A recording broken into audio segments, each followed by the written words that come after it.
Alright, I know for the past couple of weeks I've been a pretty negative Nancy. With how many critiques I've been uploading, you'd think I just have it out for everyone. So when I was thinking of new video ideas for this week, I was trying to think of something more complimentary, more lighthearted, something that would frame the sport in the way that I see it, as the thing that I love. And then I watched this year's Brickyard 400. We'll see if he continues to roll. They stay green if that car will continue to roll. And there's the caution. Larson's going to do it. Larson is going to win the Brickyard 400. Now, I usually like to let things stew for a while before I go making a video about them. So the fact that I wrote this script mere hours after it happened should tell you that I wholeheartedly mean what I'm about to say. That might have been the single worst finish to a NASCAR race that I've ever seen. And I've been a NASCAR fan for a while, so let me tell you, I've seen some shit. But before we get down to it, wait, what? No, that can't be right. Wait, this video is sponsored? Yes, indeed. I can't believe what I'm seeing, but here they are, coming up through the pack. It's today's sponsor, Aura. Are you tired of getting spammed with texts and calls from unknown numbers? I know I am. I mean, just last week I had some North Carolina car salesman who wanted me to drive his race car. So annoying, right? Well, with Aura, you can make sure that those nagging ne'er-do-wells never even reach you, as it automatically filters and blocks known spammers to keep your lines free and clear. And it also protects your finances using a state-of-the-art AI system that'll monitor your accounts and alert you if there's any potential fraudulence afoot. For example, suddenly losing $4,978 after a weekend at the racetrack. That wasn't fraud, that was me. I did that. And after spending all that cash, I don't want prying eyes to see my credit score. Well, lucky for me, with Aura, I can not only lock my credit at the tap of a button, but monitor it with easy-to-understand score tracking and credit reports from all three major credit bureaus. When it comes to identity theft, timing is everything, which is why Aura blitzes the competition with response times 250 times faster than their competitors. And with around-the-clock support, as well as their AI-powered call assistant, I can get the help I need anytime, anywhere. Aura also offers things like transaction monitoring, a VPN, antivirus, a password manager, parental controls, and identity theft insurance, all in one place and all for an affordable price. So if you want to solidify your cybersecurity today, head to aura.com/Elly Productions, that's aura.com/ELLY Productions, to get 14 days of identity theft protection absolutely free. Thanks again to Aura for sponsoring this video, and I hope you enjoy. So the race as a whole was pretty blasé. And that's Indianapolis. You don't come for the show, you come for the spectacle. But with a handful of laps to go, things were actually getting pretty tense. You had Brad Keselowski in first, defying his own fuel mileage and leading the race on fumes. You had Ryan Blaney in second, holding serve and ready to pounce if things went wrong. And then you had Kyle Larson in third, clearly the fastest car, keeping both of them honest. All three of them had a very realistic shot at winning this race, and at this point my eyes were glued to the TV. I had the gamer stance going and everything. But in my fascination, I had forgotten what I was watching. This isn't prissy-ass European racing, damn it. This is America. We don't just run the 400 miles we said we would, we go into overtime. What's this? Kyle Busch has tagged the wall and is still rolling? Yellow flag, throw it before somebody dies. I'm only half kidding, by the way. I mean, he had barely even hit the wall before they jumped on the caution button. Now, I'm not saying it wasn't deserved. He did do a full 360, but there wasn't a lot of debris and he was the only one involved. And yet the officials felt it necessary to intervene on a dime, and in the process absolutely screw over Brad Keselowski. He might have had enough fuel to make the allotted 400-mile distance, but sadly we'll never know, because as they came to take the green flag on mile 405, he was forced to pit, giving up the lead and his chances at winning. This allowed the entire bottom line to move up one row, including Kyle Larson, the fastest car on track now with open air in front of him. If the driver to his right, Ryan Blaney, had known what was happening, or again, things just played out naturally, he might have been able to hold him off, but sadly, we'll never know. Because after the 5 blitzed him on the restart, mainly thanks to a monster shove by the 38 car, there was just no getting back to him. He had the race won. In this moment, I was just hoping to see the checkered flag and excited for the race to be over. But once again, I had forgotten what I was watching. This is NASCAR, where we cause millions of dollars in damage fighting for 20th place. The 42 car hit the inside wall so hard that he bent it like Beckham, forcing the officials to stop the race in order to make the necessary repairs and giving Ryan some time to stew. Don't get away! That he gets to jump up a row and I get because someone runs out of gas. It ain't over. That's over. I'm on the top. You gonna win from the top? Give it to Golden Boy. Son of a. After just 17 minutes of repairs and the TV audience being cut in half, the cars got rolling again. And in case you're wondering why the dip in viewership, well, that's because NBC prioritized the breaking news story that Joe Biden was dropping from the presidential race, something that had already been known for hours at that point, and to be honest, probably didn't need that much airtime. Hell, for the people on the West Coast, it wasn't even time for the news yet. Some poor sap was probably 18 hours into a binge of Psych. But maybe it's a good thing those people didn't get to see the end of the race. In retrospect, they were the lucky ones. When they finally got back to racing, Larson gapped the field and seemingly put the race to bed. But lo and behold, my king, my idol, my bright shining star in the north, Ryan Preece, hits the inside wall while battling for 10th. Oh boy, guess it's time to rack him back up. Just get it over with. NASCAR? The man's on track and he's still not moving. Will they see the white flag? You have to throw a caution for this, right? Yellow flag? One more time around. You remember what those are, right?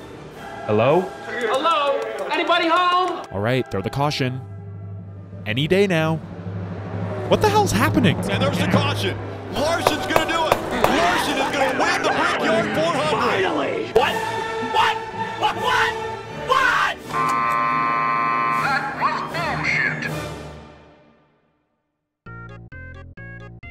I'm now reading what I had written 24 hours after the race had ended. I wanted to give myself time to get my thoughts in order, because believe me, I have a lot of them. To those of you who don't know what just happened, you just bore witness to some serious systematic treachery, where NASCAR defied its own rules in pursuit of a specific outcome. And while you might be thinking, that's terrible, they can't possibly get away with that, trust me, it's not the first time. Them going against their own legislation has been putting food on my table for years, but it still doesn't make me any less angry when it happens. And in this particular instance, the rule that they ignored is the overtime rule. You see, before 2004, if there was a yellow flag thrown late enough into the race that they couldn't get it back going before the checkered flag, they'd just throw the yellow and checkered together, having the field coast across the line as opposed to racing to it. And while it is a practical way of doing things, so much so that most every other motorsport on the planet does it, it's just not that exciting. And this is America, where we own the rule book, damn it. So to shake things up, NASCAR implemented a policy where if a caution comes out too late to finish the race under green and on time, they just extend it. And you might be thinking, some accidents take longer to clean up than others, how do they know how many laps they'll need? That's the neat part.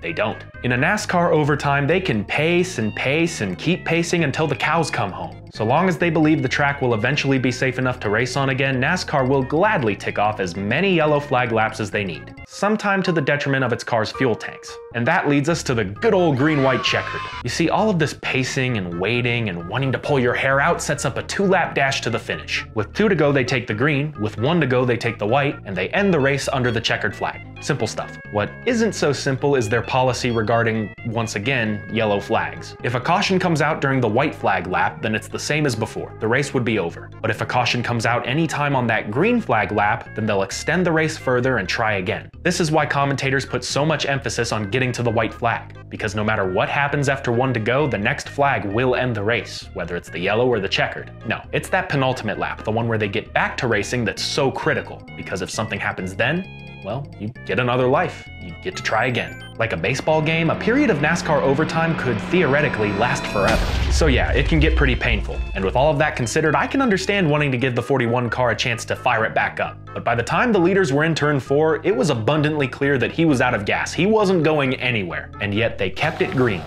for over 30 seconds. Just a reminder, Kyle Busch had barely touched the wall before they threw the caution earlier, and yet now, even with a clearly immobile car sitting directly on the racetrack, they spend half a minute picking daisies. Rarely do I ever scream at my TV. This was one of those rare times.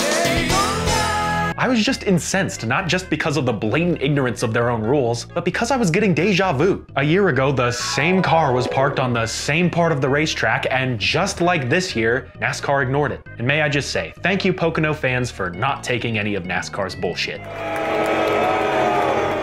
That is 100% the right thing to do. You cannot let those cars go by him sitting in the racetrack like that. There's no choice right there. I don't believe that's what they're booing.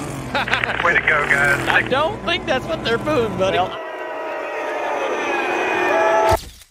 If I had a nickel for every time NASCAR held off on throwing the caution when Ryan Preece spun on the backstretch with 2 laps to go, I would have 2 nickels, which isn't a lot, but it's weird that it happened twice. And if I had a nickel for every time NASCAR's thrown the caution when they didn't have to, I certainly wouldn't need help from my friends at Aura, the sponsor of today's video. So why now, when there are hazardous conditions that clearly deserve a yellow flag, do they turn a blind eye? To answer that question, all we have to do is turn the clock back a couple of weeks to the Ally 400 at Nashville. What was looking to be an easy 4th win of the season for Denny Hamlin quickly turned sour when Austin Cindric spun on the backstretch with less than 2 laps to go. This set up an inexplicable sequence of events, where on that crucial green flag lap, the 2nd place car got wrecked, and one of the cars involved in said wreck was allowed to keep its position, even though technically that's not allowed. They just wanted to sprinkle in a little more ignorance.